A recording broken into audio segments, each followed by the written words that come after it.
আসসালামু আলাইকুম। আমার চ্যানেলে আপনাদের সকলকে স্বাগত।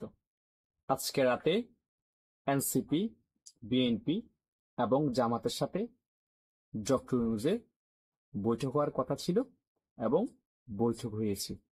কিন্তু বিএনপি আলাদাভাবে বৈঠক করেছে, এনসিপি, জামাত আলাদাভাবে বৈঠক করেছে। আমার কথা হচ্ছে, দেশের ব্যাপার নিয়ে যখন বৈঠক হচ্ছে, সকল দল আলাদা আলাদাভাবে বৈঠক কেন বসবে? এটা হচ্ছে 1 নাম্বার পয়েন্ট। দ্বিতীয় পয়েন্ট হচ্ছে, বিএনপি কি বলেছে। বিএনপি একটা কথা বলেছে যে এ সরকার বলেছে ডিসেম্বরের ভিতরেও যদি চাই বাংলাদেশে নির্বাচন দিতে পারবে, এবং এই সরকার কি কি ডিসিশন নিবে সেটা তারা প্রেসের মাধ্যমে প্রকাশ করবে। আরো অনেক কিছুই বলেছে যে আমরা 3 উপদেষ্টা পদত্যাগ চাই। তারা কারা কারা? চ্যাংড়া আসিফ মাহমুদ, পুতুল মাহফুজ এবং নিরাপত্তা উপদেষ্টা।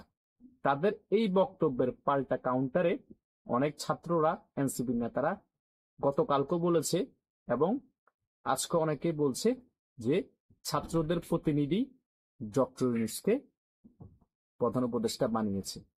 এরাই যদি পদত্যাগ করে ফেলে তাহলে ছাত্র প্রতিনিধি আর থাকছে না। তাহলে ডক্টর ইউনূসের বৈধতা আর কতটুকু?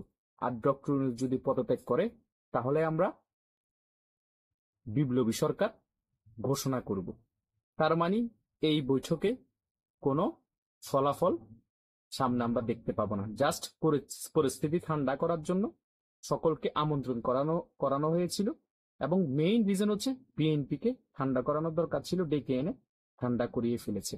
এনসিপি আরো বলেছে যে জাতীয় ইলেকশনের আগে স্থানীয় ইলেকশন দেওয়ার জন্য, স্থানীয় ইলেকশন দেওয়ার আগে জাতীয় ইলেকশন যাতে না হয়, এবং ডক্টর ইউনূস নাকি আশ্বস্ত করেছে কাকে? নাহিদ ইসলামকে, আহ্বায়ক যে এনসিপি। এটা সবসময় মাথা রাখবেন, এনসিপি যে বক্তব্য দিবে এবং যেটা এনসিপি কে আশ্বস্ত করবে সেটাই হবে। কারণ এটা হচ্ছে এনসিপি সরকার, বিএনপিরও না, জামাতেরও না। জামাত হচ্ছে এনসিপি সহকারী, ডক্টর ইউনূসের সহকারী, বা জামাতের বি টিম হচ্ছে এনসিপি।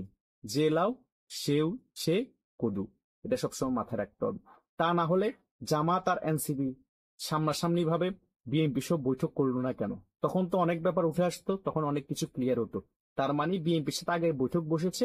এর মেইন রিজন হচ্ছে বিএনপি কি বলতে চাচ্ছে, কি কথা হয়েছে, এইসব বিষয় যখন এনসিপি আর জামাত আসবে তাদের কাছে তুলে ধরবে, তাদের একটা প্ল্যানিং সাজাবে যে আমরা সামনে কি করা যায়। এই কারণে এরা একত্রিত হয়ে বৈঠক বসে নেয়, অনেক কথা যাতে উঠে আসে, অনেক কথা যাতে লিক না হয়ে যায়। এখানে অনেক রাজনীতি এখনো বাকি আছে, এখনো নির্বাচনের রোডম্যাপের ব্যাপারে ক্লিয়ারলি কোনো মেসেজ আসে নাই। জাস্ট পরিস্থিতি ঠান্ডা করানো হয়েছে। ডক্টর ইউনূসকে পদত্যাগও যাতে না করানো হয়, জনগণকে একটু ঠান্ডা করেছে। আর ডক্টর ইউনূসকে যদি পদত্যাগ করানো হয় তাহলে জুলাই বিপ্লব ঘোষণা আসবে, সেটাও কিন্তু নাহিদ ইসলাম আজকে সংবাদ মাধ্যমে বলেছে। এবং জুন জুলাইয়ের মধ্যে জুলাই সনদ আসবে এবং জুলাই ঘোষণাপত্র আসবে, সেটার ব্যাপারও নাকি এই সরকার আশ্বস্ত করেছে। তাহলে নির্বাচন কি করে আশা করেন? দেশের পরিস্থিতি কোন দিকে যাবে সেটা চিন্তা করেন।